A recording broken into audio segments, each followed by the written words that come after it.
Musashi had always been treated as a nobody in his village.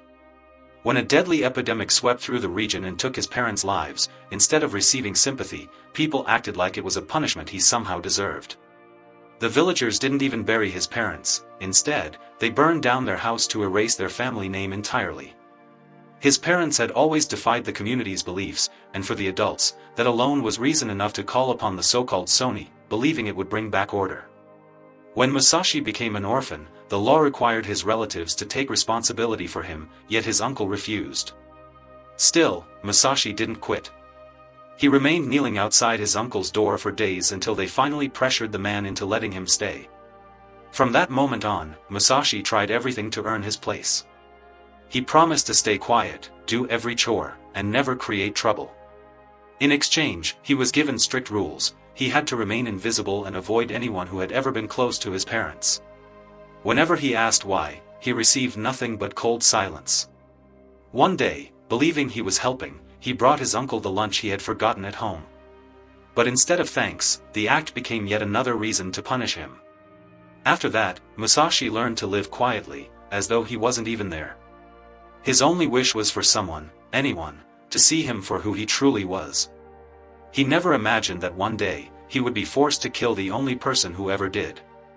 That moment began the day he spotted a boy secretly practicing sword techniques. His name was Kojiro, hiding his training because his family was shunned as well. Instead of avoiding him, Musashi felt admiration, and a desire to learn. That was the beginning of their friendship, a bond that would reshape both of their lives. They became inseparable, training together, sharing dreams, and for the first time, Musashi was no longer alone. And Kojiro finally had a real friend. As the years went by, Musashi started school and learned the history of their world, Yamato, a land that had once been peaceful and free until a powerful demon lord appeared and brought an end to human rule. The generals of that age tried to resist, fighting the demons known as Oni, but every one of them eventually fell. Their descendants continued the fight in secret, yet most of society no longer saw the Oni as enemies anymore. They were worshipped like gods, and serving them was considered an honor. Many young people dreamed of working in the mines, gathering the special or offered to the Oni, but Musashi never shared that dream. Teachers insisted that the old warrior clans, the Bushi, were dangerous and had only brought suffering. Musashi couldn't accept that. He remembered Kojiro's father telling them stories about those same Bushi heroes who had fought to free Hinamoto from Oni rule. During one of those talks, Kojiro had asked if defeating an Oni was even possible. Musashi had answered yes, if they fought together like the Bushi did. That day, the two made a promise: one day they would leave the village, form their own clan, and continue that fight. That memory returned sharply when their teacher interrupted class to announce the initiation ceremony. The next day, every student would begin work in the mines. Many were thrilled, imagining the honor of serving the Oni. But Musashi already had other plans. After class, he went searching for Kojiro. When he found him, Kojiro no longer seemed to carry the same fire. He told Musashi to prepare for the ceremony just like everyone else. But Musashi refused to give in that easily. He showed up holding a pickaxe, not as a mining tool, but as a weapon. It was his way of resisting, refusing to become part of a system that served demons. He begged Kojiro to remember their promise to escape the village and build their own Bushi band. But Kojiro didn't agree. To him, a pickaxe could never replace a sword. Musashi insisted otherwise. He had trained with it for years, shaping it into his own weapon. Suddenly, Kojiro's expression twisted. Rage flooded his face as he accused Musashi of lying all along, of tricking him into believing his father's stories, believing that Bushi were heroes and the Oni were monsters. While the rest of the world thought differently, Musashi tried to convince him not to give up on their dream. But Kojiro only laughed bitterly, saying Musashi didn't truly believe anymore either. He shouted that Musashi was no different from the rest, pretending to want to be a Bushi while acting like a minor desperate to serve the Oni. Musashi had no words. All he could do was walk away quietly, vowing to prove that his belief had never once faltered. What Musashi didn't know was that Kojiro was struggling for his sake, not out of anger, but because he wanted to protect him from a cruel fate. That night, while gathering trash around town and enduring the villagers' taunts, Kojiro remembered his father's words, that carrying a sword wasn't only about fighting, it was about remembering who you were. Even though teachers and classmates treated him like an outcast, he never let go of his sword, the symbol of his lineage and the hardships he had survived. The next day, the initiation ceremony finally began. With mixed emotions, the students stood before a massive gate. Some were eager, imagining the honor of meeting the Oni and living a life of comfort by serving them. But Musashi had only one objective: to face them. Once inside, guards confiscated all belongings, including their pickaxes. The students, full of hope, passed through the gates and discovered something completely unlike what they had been promised. The divine being they had imagined appeared instead as a monstrous creature that began devouring people without hesitation. In seconds, the dream of paradise shattered. Without hesitation, Musashi rushed forward, determined to fight. But realizing his weapon was gone, he was left exposed. The creature responded to his defiance with fury, shifting into an even more terrifying form.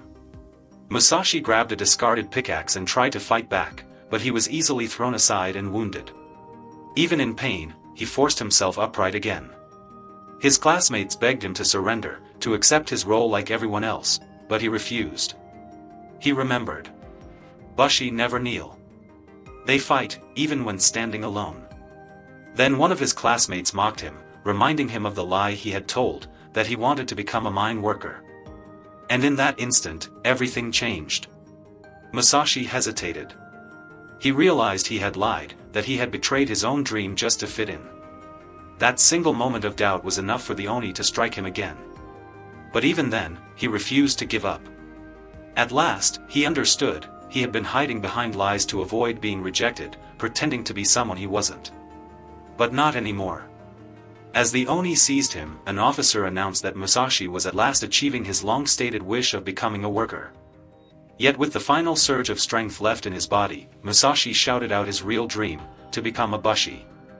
Infuriated by his outburst, the authorities commanded that he be executed. And just when all hope seemed to have vanished, a roaring motorcycle, the legendary Kitsu mount, burst into the chamber. It was Kojiro. He slammed right into the Oni, rescuing Musashi before everyone's stunned eyes, and handed him his pickaxe. He had also brought a note confirming that Musashi had trained daily with that very tool, refining his technique. Furious, the officer shrieked that riding such a mount was a capital crime and demanded both their deaths. Meanwhile, the monstrous creature, though badly injured, began to rise once more. In that instant, Kojiro finally accepted what his father had always warned him, that the world was teeming with monsters. But acknowledging it was the first step toward changing it. Musashi, unshaken, readied himself for combat. Planting his axe into the earth like an improvised sheath, he took a stance Kojiro recognized immediately. Launching himself skyward from that position, Musashi drew his weapon mid-air and, with a single decisive slash, cleaved the demon cleanly in half. Everyone froze, stunned. But the battle was far from done. A red glow descended from the heavens, and the officers dropped to their knees in reverence. Another being had arrived, something far greater. Reunited once more, Musashi and Kojiro leapt onto the motorcycle and charged straight toward the descending light. Cutting down every danger in their path, they freed trapped workers along the way. For the first time, Musashi felt a rush of exhilaration, as if he were finally living the dream he and Kojiro had once shared, forming their own Bushi band. Yet Kojiro did not share that same thrill. As they neared the enigmatic structure called the Kish, a massive red bird-like silhouette awaited them. What first appeared noble quickly morphed into a towering crimson monstrosity. Both froze at the sheer enormity of the creature as it tried to crush them, forcing them to flee at full speed. But they didn't get far. The beast shattered the earth beneath the bike, sending them crashing downward. What happened next was even more terrifying. The Kishin mutated into a new six-armed form. And for the first time in 5 years, it revealed its true nature. Kojiro, injured yet still on his feet, yelled for Musashi to run, but Musashi didn't move. He was unconscious. Alone, Kojiro fought desperately, but the monster snatched away his sword and attempted to devour it. At that very moment, Musashi's eyes snapped open and he saw the Kishin holding Kojiro like a mere toy. Clutching his sword with all the strength he had, Kojiro was dragged across the ground. He recalled how he used to mock that blade, yet now he couldn't bear to let it go. Though he briefly managed to retrieve it, the creature ultimately swallowed it whole. Overwhelmed with frustration, Kojiro remembered his father's words about what a sword meant to a bushi, and felt he had failed for not being able to protect it. Then something unexpected happened. Musashi leapt into action, climbing up the massive body of the beast. Wielding his pickaxe, he struck again and again, refusing to stop. Even as darkness and blood engulfed him, he would not rest. His goal was simple: retrieve the sword. The Kishin tried to crush him, but in doing so, accidentally granted him an opening. Dodging every blow, Musashi hammered at the creature until, with a final effort, he ripped open its stomach. The monster collapsed with a thunderous crash, and Musashi was swallowed by the internal fluids. Kojiro sprinted forward in horror, convinced Musashi was dead. But to his shock, Musashi climbed out of the creature completely unharmed, the sword in hand. He returned it to Kojiro, who nearly broke into tears. At that moment, the officials announced the approach of a colossal fortress. Musashi and Kojiro climbed a tower for a clearer view, and were left speechless. A massive, moving fortress was advancing toward the quarry. A barrier attempted to halt it, but failed. Dozens of bushi motorcycles tore through the defenses, charging straight at the creature. It was the Take clan, one of Hinamoto's strongest bushi bands. Warriors dropped from the sky one after another, their blades shining like wings. Leading them was Captain Naotora, who, upon spotting the two boys, told them to clear the area.